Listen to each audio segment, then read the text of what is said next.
ایران کی سرکاری خبریں، اور وہ جن کا کوئی تعلق نہیں ہے، کہیں کوئی افریقن ملک میں کہیں ان کے سفارت خانے سے، ایرانی سفارت خانے سے خبر آ جاتی ہے یہ ہوا وہ ہوا، پوری دنیا کو انگیج رکھنے کے لیے. خیر اس میں ڈیٹیل میں جائیں گے تو بہت طویل ہو جائے گی ویڈیو، پھر کبھی بات کریں گے. تو ایرانی میڈیا سے بڑے طریقے سے سفارتکاری، میڈیا، ڈیجیٹل میڈیا، یہ سارا انہوں نے مکس کر دیا ہے، تصاویر، میمز بنانی کہ انگیج رکھیں پوری دنیا کو. اب یورپی یونین کا ڈیلیگیشن کیا کر رہا ہے؟ اس میں پاکستان کا کردار، یہ ہمارے سورسز بتا رہے ہیں کہ پاکستان کا کردار بھی اس میں اہم اس لیے ہے کہ پاکستان کسی بھی صورت میں نہیں سمجھتا کہ ایران کو کمزور ہونا چاہیے، کیونکہ کمزور ایران پاکستان کے حق میں نہیں ہے. پاکستان کے ساتھ بارڈر ہے، اور ایک ایسی گورنمنٹ آ جائے جو اسرائیل نواز ہو یا اسرائیل کو بڑی قابل قبول ہو، ان کے لیے بڑی پسندیدہ ہو، ان کے کہنے پر چلتی ہو، پاکستان یہ افورڈ ہی نہیں کر سکتا. کیونکہ یہ ہمیں کنفرم ہے کہ پاکستان کی انڈیا کے ساتھ جو حالیہ جنگ ہوئی تھی اس میں اسرائیل کا اسلحہ ہی نہیں، ان کی انٹیلیجنس بھی اور دیگر چیزیں بھی استعمال ہوئی تھیں. تو بھارت اور اسرائیل تو ایک ہیں، تو ہم دوسرے بارڈر پہ بھی ایسی گورنمنٹ نہیں برداشت کر سکتے. تو پاکستان کو جو بھی ہو ایک سٹیبل ایران چاہیے ہر صورت. اب یورپی یونین کا وفد، اس میں ظاہر ہے کہ پاکستان کی بڑی کوششیں، وہ یہ اشارہ دے چکا ہے اور یہ سٹیٹمنٹ آ چکی ہے یورپی یونین کی طرف سے کہ جی ہم پابندیوں کو ہٹا رہے ہیں ایران سے، اور امریکہ کی اجازت کے بغیر ایران سے پابندیاں ہٹاؤ.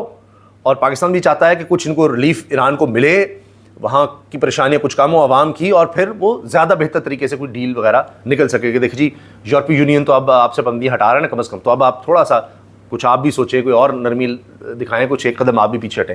یہ سب چیزیں چل رہی ہیں. تو یورپین ڈیلیگیشن کا میں نے آپ کو بتا دیا. اچھا اب آ جائیے اقرار الحسن کے ساتھ کیا ہوا. وہ ایئرپورٹ آئے اور وہاں پر سیکورٹی کے ایئرپورٹ سیکورٹی کے اہلکاروں میں سے کسی نے کہہ دیا کہ اس کا حال بھی جواد احمد والا ہوگا. اس پر اقرار الحسن کو بہت غصہ آیا اور انہوں نے کہا کہ تم سیاسی بات کیوں کر رہے ہو اور تمہیں شرم آنا چاہیے، اب جرت دکھاؤ، اب بولو نا، یہ کرو وہ کرو، سب یہ ہوا. اب اس پر بحث چڑھ گئی ہے کہ وردی کے ساتھ اس نے سیاسی بات کیوں کی، اس کو نہیں کرنی چاہیے تھی. اب یہ تو کہا جا رہا ہے کہ اچھا جی سیاسی بات تھی، لیکن سیاسی بات کرنا اپنی جگہ ہے. تہذیب کے دائرے میں تو کہہ سکتے ہیں کہ جی اچھا جی ان کا بھی حال جواد احمد جیسا ہوگا. جو بھی جواد بھی ایک بڑے سنگر ہیں اور انہوں نے اپنی پارٹی بنائی ہوئی ہے. اقرار الحسن صاحب اپنی پارٹی بنا چکے ہیں. لیکن اس کے بعد اقرار الحسن جتنے اگریسو نظر آئے، اس پر اعتراض اٹھ رہا ہے کہ وہ اپنے پروگرام سریعام کی طرح نہ کرتے، ویسے بتاتے ہیں کہ جی آپ کو یہ نہیں کرنا چاہیے تھا، ایسے نہیں تھا. تو بڑے وہ سخت ان سے لہجے میں بات کر رہے تھے. تو پھر وہ کہہ رہے ہیں کہ جی سیاسی لیڈر کو تحمل کا مظاہرہ کرنا چاہیے، اس طرح کرنا چاہیے. لیکن وہ یہ کہتے ہیں کہ جی بھائی آپ وردی میں ہو کے ایسی بات نہیں کر سکتے.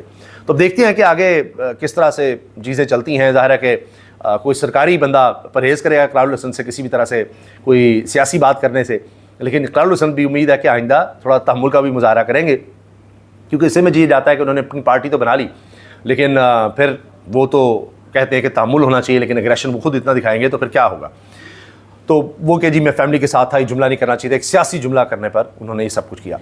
دوسری طرف طاہر اشرفی صاحب کا سن لیجیے. برطانیہ میں لندن میں کچھ نوجوانوں نے ان کو گھیر لیا اور ان سے کہا جی ظلم زیادتی ہو رہی ہے، عورتوں کے ساتھ اتنا کچھ ہوا ہے، آپ کچھ نہیں بولتے، آپ جبر کا اور ظلم کا ساتھ دے رہے ہیں. پہلے تو آپ عمران خان کی بڑی تعریفیں کرتے تھے، فلاں کرتے تھے، یہ کرتے تھے.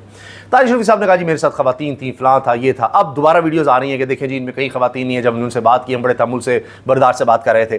اب وہاں کے لوگ اس چیز کو جانتے ہیں کہ آپ کو قانون کو ہاتھ میں نہیں لینا. تو آپ نوٹ کریں کہ وہ دور کھڑے موبائل سے ضرور بنا رہے ہیں، لیکن کوئی ایسا جملہ نہیں بول رہے، کوئی ایسی حرکت نہیں کر رہے کہ پھر ان کے خلاف بھی کیس ہو. اور پہلے بھی میں دیکھا تھا قاضی فائز عیسیٰ ہوں، یہاں سے جج ہمایوں دلاور تھے، ان کے حوالے سے جس طرح احتجاج ہوا تو کہا گیا ان پر مقدمہ کریں گے، ان کے پاسپورٹ بند کر دیں گے، فلاں کر دیں گے. کچھ بھی نہیں ہو سکا. تو وہاں کے لوگ جو پاکستانی کمیونٹی ہے وہ اس لحاظ سے بڑی تیز ہو چکی ہے، وہ سمجھتے ہیں کہاں تک ہم نے جانا ہے. تو طاہر اشرفی صاحب کو وہاں شدید تنقید کا نشانہ بنایا گیا. اور پھر طاہر اشرفی صاحب جواب دیا کہ جی میں خود نہیں گیا تھا، میرے پاس آئے تھے عمران خان کے لوگ اور مجھے انہوں نے پھر کابینہ میں شامل کیا. لیکن طاہر اشرفی صاحب چاہے نون لیگ کی گورنمنٹ ہو، کوئی اور گورنمنٹ ہو، خان صاحب کی ہو یا موجودہ ہو، ہمیشہ ہر گورنمنٹ کے قریب ہوتے ہیں، کیونکہ ان کے تعلقات کچھ اہم اسلامی برادر ممالک سے، ایک اسلامی برادر ملک سے بہت زبردست ہے. تو اس لیے ہر حکومت کی یہ ضرورت ہوتے ہیں. تو یہ واقعہ اصل میں ان کے ساتھ پیش آیا. میں نے بتایا کہ وہاں پر ان کے اس طرح سے سوال ہوئے. اب مری کا سن لیجئے. مری کا کیا معاملہ ہے؟ مری کا معاملہ یہ ہے کہ ملکہ کوثر مری نے اب جو بھی میٹنگز ہو رہی ہیں، جو بھی وہاں ڈیولپمنٹ کی بات ہو رہی ہے، اس والے سے ایک وزیر کے بھائی بہت زیادہ ایکٹیو ہیں. اس پر شہزاد پراچا صاحب بہت اچھے رپورٹر ہیں، بہت زبردست خبریں دیتے ہیں، ان سے میری بات بھی ہوئی. وہ کہتے ہیں پنجاب کی ایک اہم شخصیت کے بھائی جن کا تعلق مری سے ہے، وہ آج کل مبینہ طور پر سرکاری اجلاسوں، خواہ وہ مری ڈیولپمنٹ پلان کے بارے میں ہوں یا متنازع پروجیکٹ جیکا گلی کی ری ماڈلنگ بارے، ان میں نظر آتے ہیں. ملکہ کوثر کے امور پر نظر رکھنے والے لوگوں کے مطابق کوثر کی تمام انتظامیہ ان کے ہاتھ میں ہر کام ان کی مرضی اور منشا سے ہوتا ہے. اگر صوبائی وزیر کے بھائی کو کوئی عہدہ دیا ہے تو پھر تو ٹھیک ہے، اور نہیں تو پھر تو سوالات اٹھیں گے، یا تو ان کو عہدہ ہی دے دیں۔ لیکن بات یہ ہے کہ مریم نواز صاحبہ کے بہنوئی، ان کے بھائی جب خود آئیں گے کابینہ میں، علی ڈار صاحب، تو پھر باقی وزیر بھی کہیں گے ہمارے بھائیوں کو بھی ایڈجسٹ کریں، تو اس طرح لگتا ہے ایڈجسٹمنٹ ہی چل رہی ہے، تو اس پر سوال تو اٹھ رہے ہیں۔ باقی اب ایک سوال یہ اٹھ رہا ہے کہ مریم نواز صاحبہ نے کہا ہے کہ جی 50 ایکڑ زمین پر فلم سٹی بنے گی۔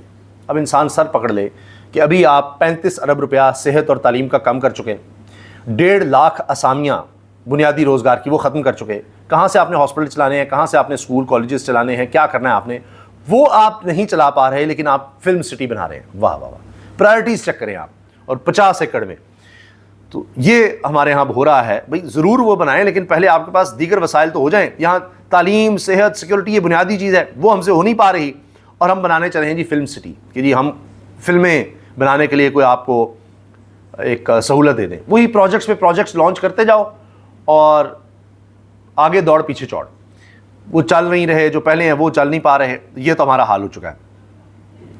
ابھی آپ دیکھیں کہ جو پروجیکٹ ان کے بڑوں نے لگائے، اس میں ادنان عدل سینئر صحافی لکھ رہے ہیں حکومت نے ایک سال میں تقریباً 7 ارب ڈالر، 7 ارب روپیہ نہیں، 7 ارب ڈالر آئی پی پیز کو کیپیسٹی پیمنٹ ادا کی۔ کیپیسٹی پیمنٹ یہ کہ جی آپ کی جتنی کیپیسٹی کی بجلی تھی ہم نے نہیں لی آپ سے، لیکن ہم آپ کو پھر بھی پیمنٹ دے رہے ہیں۔ اس حساب سے 10 سال میں مجموعی رقم تقریباً 70 ارب ڈالر بنتی ہے، ملک کے بیرونی قرضوں کا نصف۔ اندازہ لگائیے، جتنے ہمارے اوپر بیرونی قرضے ہیں آدھا تو ہم نے اس طرح سے دے دیا ہے۔ یہ تو حال ہے، یہ سارا کچھ اب پاکستان میں ہو رہا ہے۔ تو بہرحال جی یہ اس وقت تک لیٹسٹ اپڈیٹس ہیں۔ اور اب ایک اور خبر میں آپ کو بتا دوں کہ حماد حسن صاحب سینئر صحافی ہیں، اور یعنی یہ ایسے صحافی ہیں جو ہر ایک کو لتاڑ دیتے ہیں۔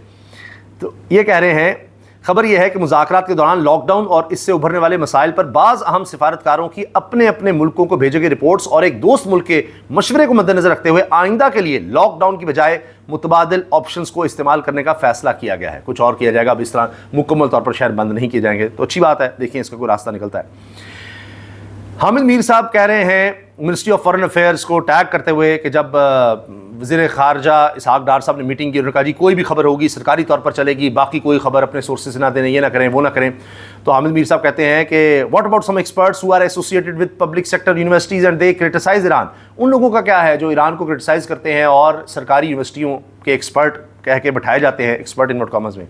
They appear on main stream media because they are considered very close to the in known sources. وہ کہتے ہیں جی اس لیے ان کو لایا جاتا ہے کہ وہ ان نون سورسز سے بڑے قریبی سمجھے جاتے ہیں۔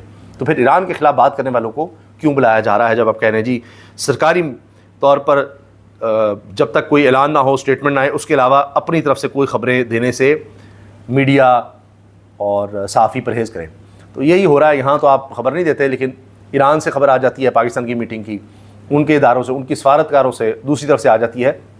میڈیا کا بڑا اہم رول ہے، اور ایران بڑے بہتر طریقے سے اسے کھیل رہا ہے، ہمیں اس سے سیکھنے کی ضرورت ہے۔ ہمارے یہاں بس صرف چپ کر جاؤ، دباؤ نہ ڈالو، خبردار کچھ کر دیا، وہاں امریکہ سے آ رہی ہے، ایران سے آ رہی ہے، ان کے سورس سے آ رہی ہے، باہر ان کے میڈیا سے آ رہی ہے، صرف وہی خبریں آپ کوٹ کرتے چلے جائیں، خود سے آپ کوئی خبر نہیں دے سکتے۔ اجازت دیجیے، اللہ حافظ۔